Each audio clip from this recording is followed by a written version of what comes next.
এখন 8টা বাজে, তুই এখন ব্রাশ করছিস মাম্মা?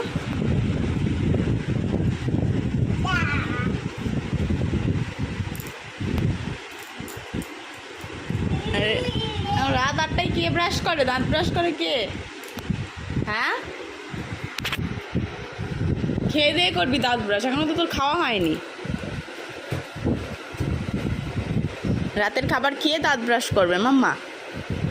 এখন আমাকে দিয়ে দাও, এখন দিয়ে দাও, দাও আমাকে, দাও দাও সোনা।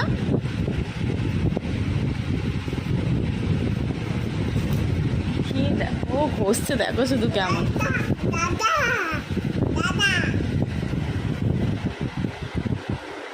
এখন রাত মাঝে না, সকালে।